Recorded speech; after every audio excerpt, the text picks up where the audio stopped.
Hey guys, thanks for tuning in to another video on ForgottenWeapons.com. I'm Ian McCollum, and today we have a chance to take a look at a very rare Russian World War II machine gun. This is a Degtyarev DS-39, and they are very rare today for reasons that we will get into in a moment, and they exist pretty much only in Russia and here in Finland.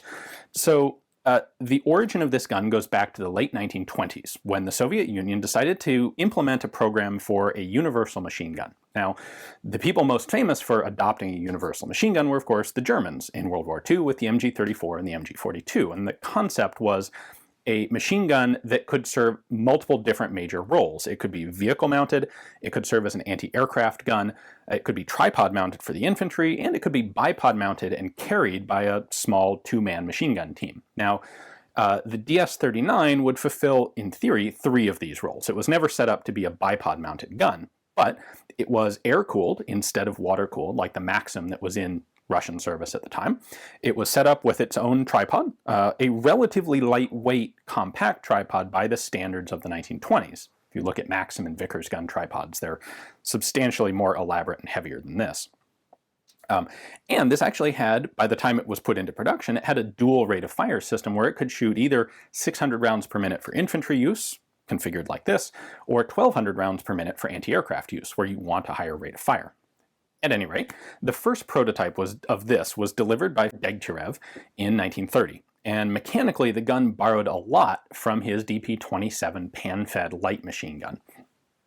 Now, there would be almost 10 years of development and iteration and testing of the gun. So a few things changed. It went from a pistol grip to spade grips. The most non-Degtyarev part of this, because the mechanism is very similar to the DP-27, this has a Shpagin style of feed system, which we'll take a look at in more detail when we get up close on the gun. But between 34 and 38, the Soviet Union actually bought a number of pre-production models. They put it through testing. It seemed to be really good. It was working well for them.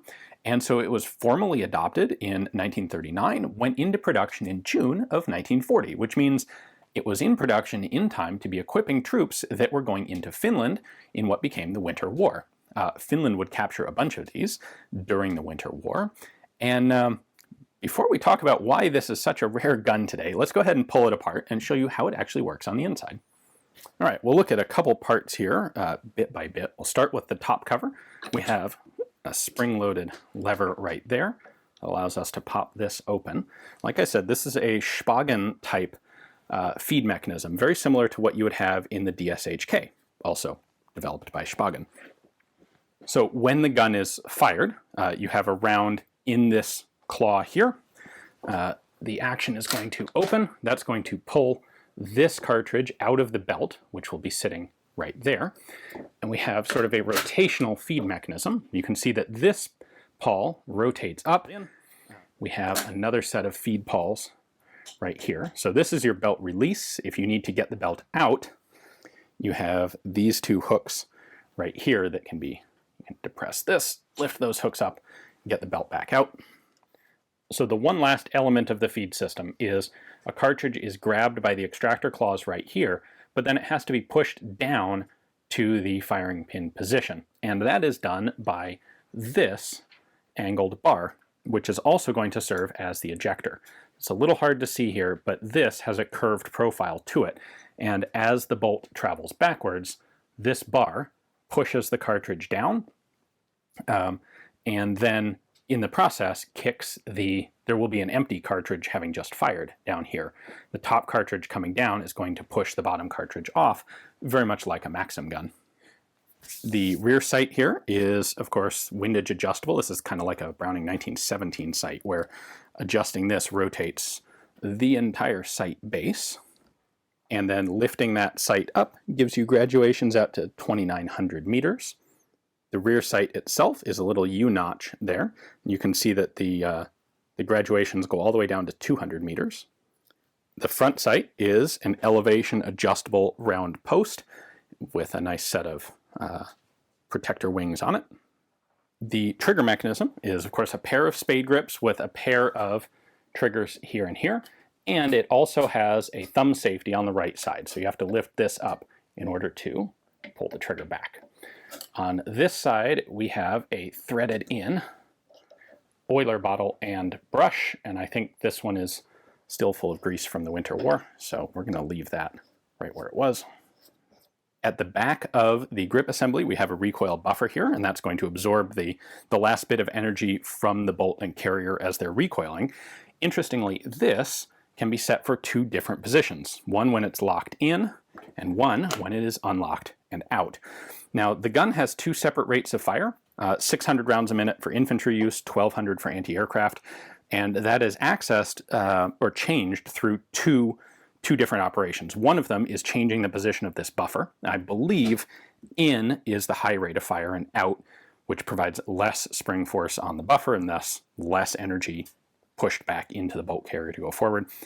So I think in is anti-aircraft and out is infantry use. And then on the underside of the gas block, we also have an adjustment right here that gives us two separate positions for the gas port.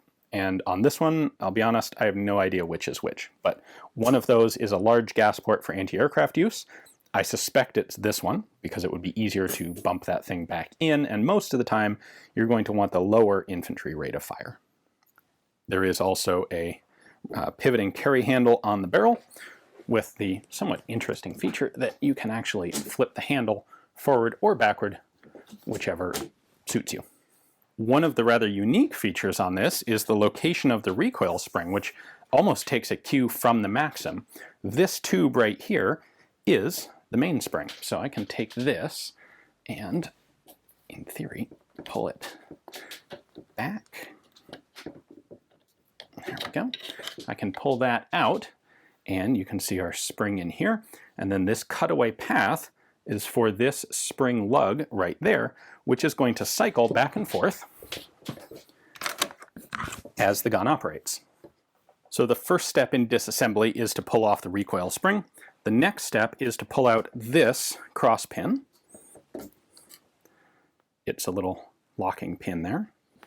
All right, with the bolt forward, we can then pull the spade grip assembly simply off the bottom. You can see the trigger operates this little lever right here. We'll get to what that actually does in a moment. There's your recoil buffer.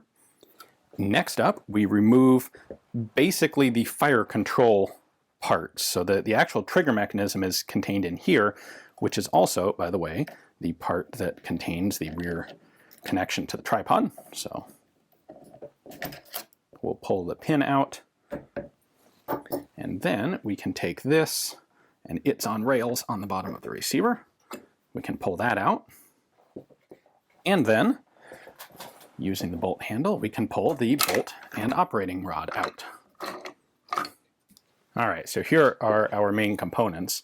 Aside from the spade grip, these guys will look very familiar to anyone who's familiar with the Degtyarev light machine gun.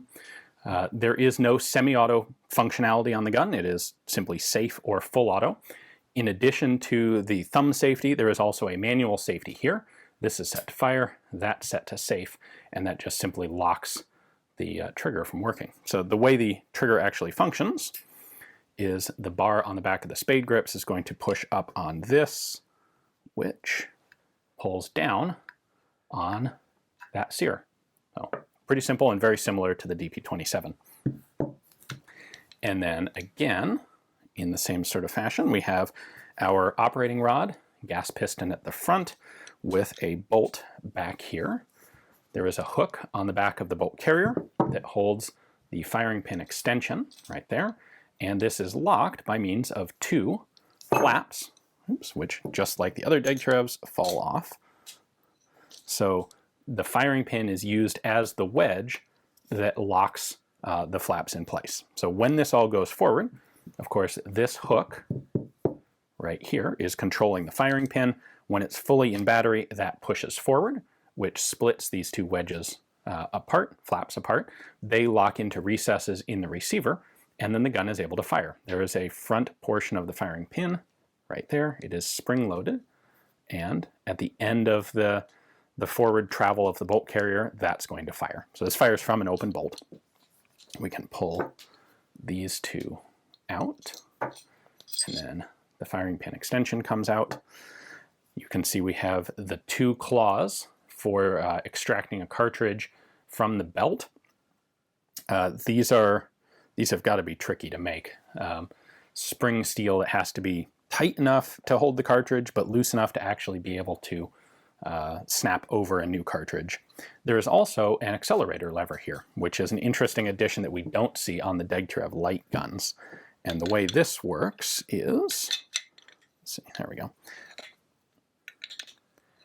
When the bolt carrier is in position, when this all goes forward, the bolt carrier will hit its forward travel and stop. The bolt is all the way back when it's locked, and you can see the accelerator lever right here. When this fires, the bolt carrier will travel backwards, and it's going to hit, right there, hit the accelerator lever, which is going to give the bolt itself an extra kick open. And that is both probably what makes it reliable and also what contributes to its most significant problem, which we'll touch on in a moment. In total, Finland would capture 175 of these and put them back into service. In 1943, VKT, the state rifle factory in Finland, came up with like an 8-part rebuilding program to try and fix some of the problems with the design. It's unclear exactly how successful those were, but they did rebuild the guns, put them back into service during the Continuation War. At the end of the Continuation War, there were, I think, 151 that were still in Finnish military inventory. And they would actually stay there until 1986 before they were finally disposed of as surplus. Now, on the Russian side, production ended almost exactly a year after it began, in June of 1941. And there were a grand total of 10,345 of these machine guns manufactured. And the reason is, while it seemed to do very well in testing, it did quite poorly in actual field use. The two particular issues that are described in the literature, and specifically here my reference is Bulletin. The two problems he references are, first off, out-of-battery detonations, which are a significant problem, and the second is the extraction stroke being so violent, especially with the accelerator that we saw in there, that it would tend to pull the cartridge case out of the belt but leave the bullet in place. This was a particular problem when you were shooting heavy ball ammunition, and obviously that's a very substantial malfunction that you just don't want to have to deal with when it's freezing and you're getting shot at. There's a program in Russia to try and figure out what was causing these issues and how do we rebuild the gun and make it more useful, improve it. Ultimately, the decision was made that there just was no really practical way to fix the DS-39, hence it was pulled from production in June of 1941. The same machine gun program continued, and eventually the result would be the SG-43 Goryunov adopted, which shares a very similar configuration to this. It is an air-cooled, belt-fed, sort of universal/medium machine gun, similar in overall concept to, say, the Browning 1919s. At any rate, as a result of the very short production timeline and the many field problems, these things are extremely rare to find today, and it's very cool to have a chance to take a look at this one. Hopefully you guys enjoyed the video. Thanks for watching.